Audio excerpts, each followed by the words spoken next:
नमस्कार दोस्तों। गरुड़ पुराण में कहा गया है कि संसार में कोई भी रिश्ता संयोग से नहीं बनता। हर रिश्ता पिछले जन्मों के कर्मों से जुड़ा होता है। लेकिन क्या आपने कभी सोचा है कि एक सास के जीवन में बहू बनकर कौन आती है?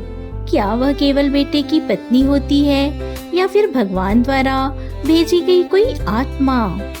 आज की यह कहानी आपको सोचने पर मजबूर कर देगी।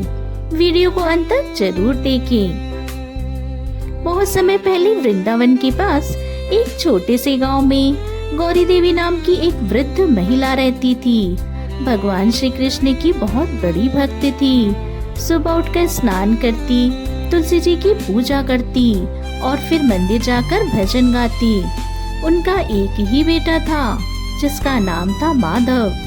गौरी देवी ने अपने बेटे को बड़े प्रेम से पाला था। उनकी एक ही इच्छा थी कि घर में एक ऐसी बहू आए जो पूरे परिवार को जोड़ के रखे। समय बीतता गया।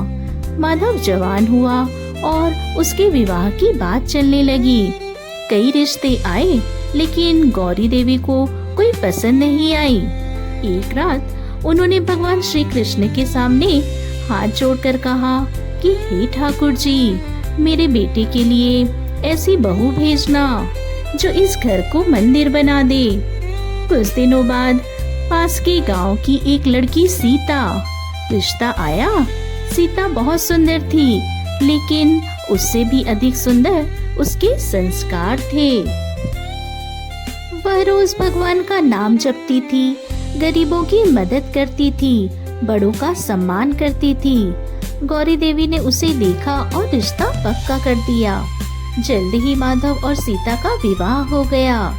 जब सीता पहली बार अपने ससुराल आई तो उसने सबसे पहले घर के मंदिर में जाकर भगवान को प्रणाम किया, फिर अपनी सास के चरण छुए। गौरी देवी खुश तो हुई लेकिन उनके मन में एक संदेह था। उन्होंने सोचा, आजकल तो सब दिखावा करते हैं, असली स्वभाव तो बाद में पता चलता है। दिन बीतते गए। सीता सुबह सबसे पहले उठती, घर की सफाई करती, तुलसी जी को जल चढ़ाती, फिर अपनी सास के लिए चाय बनाती और हर काम मुस्कुरा के करती थी। लेकिन गौरी देवी उसकी परीक्षा लेती रहती थी। कभी बिना वजह डांट देती, कभी छोटी छोटी गलतियां निकालती। सीता सब कुछ शांत मन से सह लेती। एक दिन गौरी देवी ने जानबूझकर पूजा की थाली कहीं छिपा दी। फिर बहू से बोली, तुम्हारी लापरवाही के कारण मेरी पूजा नहीं हो पाई।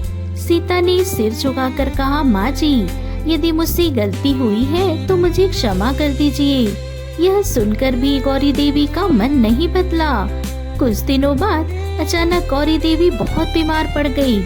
डॉक्टरों ने कहा उन्हें पूरी देखभाल की जरूरत थी। माधव काम के कारण अक्सर बाहर रहता था, पर अब सारी जिम्मेदारी सीता पर आ गई। सीता सारा दिन अपनी सास की सेवा करने लगी, समय पर दवा देती, हाथों से खाना खिलाती, रात रात भर जागकर देखभाल करती। कई बार खुद सोती भी नहीं थी लेकिन उसने कभी शिकायत नहीं की।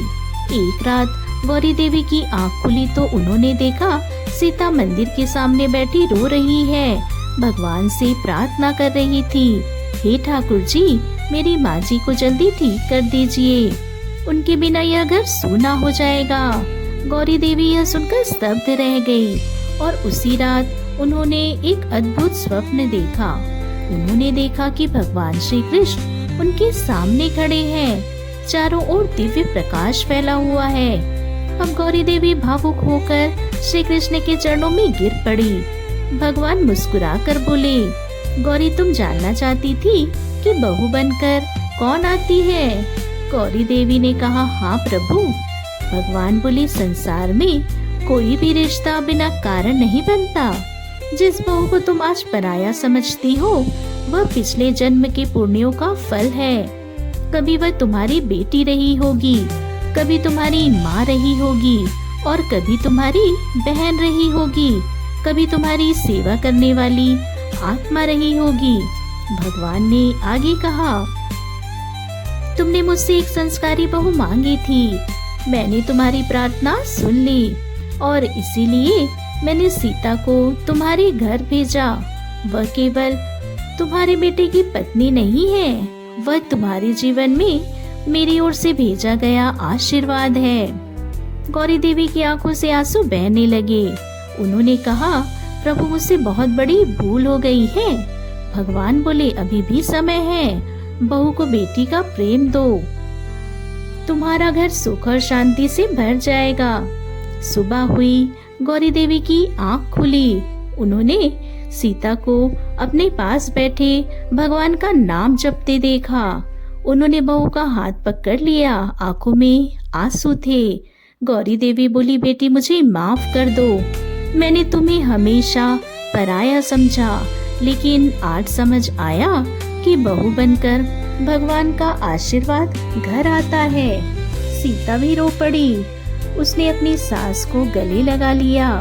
उस दिन पहली बार दोनों ने माँ बेटी जैसा प्रेम महसूस किया। समय बीतता गया।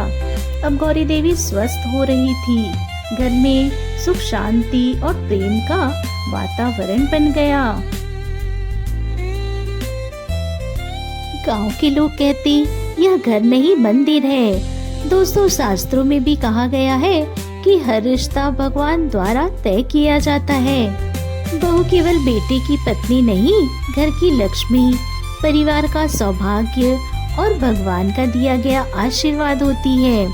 जहाँ सास बहू को बेटी समझे, बहू सास को माँ, वहाँ स्वयं भगवान निवास करते हैं। तो दोस्तों, कैसी लगी आपको आज की कहानी? अगर वीडियो पसंद आए तो वीडियो को लाइक अवश्य कीजिएगा। हमसे जुड़ने के लिए चैनल को सब्सक्राइब अवश्य करें। हमसे जुड़ने के लिए आपका बहुत बहुत धन्यवाद। तो मिलते हैं अगली बार एक ऐसी ही कहानी के साथ। तब तक के लिए नमस्ते।